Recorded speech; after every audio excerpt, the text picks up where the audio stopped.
స్వాగతం సుస్వాగతం పలుకుతా ఉన్నాను. ముఖ్యమంత్రి గారు, నా నియోజకవర్గ సొంత అసెంబ్లీ సెగ్మెంటే కాకుండా పార్లమెంట్ సెగ్మెంటే కాకుండా నా సొంత మండలం కూడా మీకు స్వాగతం పలుకుతా ఉన్నా.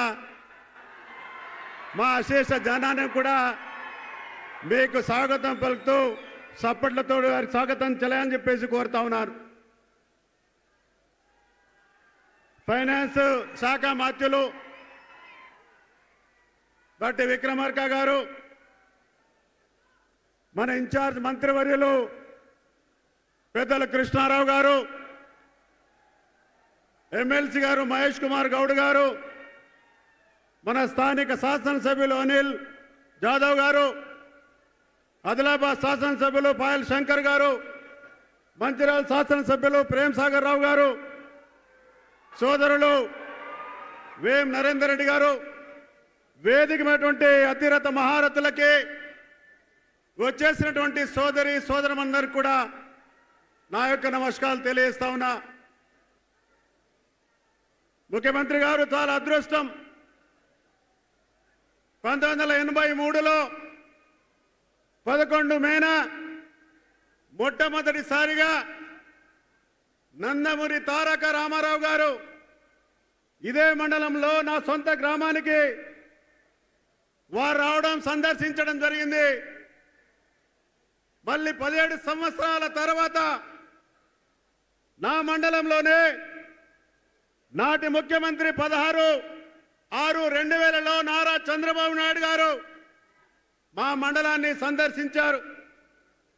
26 సంవత్సరాల తర్వాత మీరు అనేకమైనటువంటి అభివృద్ధి సంక్షేమ కార్యక్రమాల్ని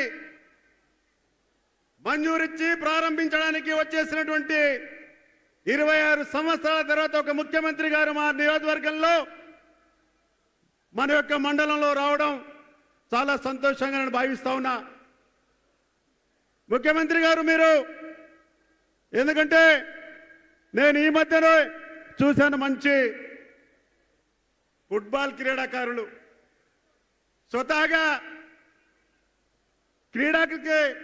క్రీడలకి మంచి చేస్తున్నటువంటి సందర్భం, క్రీడాకారుడే కాకుండా అభిమానులే కాకుండా క్రీడల పట్ల ఈ రాష్ట్రం యువత అందరూ కూడా క్రీడలో భాగస్వాములు కావాలని చెప్పేసి మీరు హైదరాబాద్లో మన యొక్క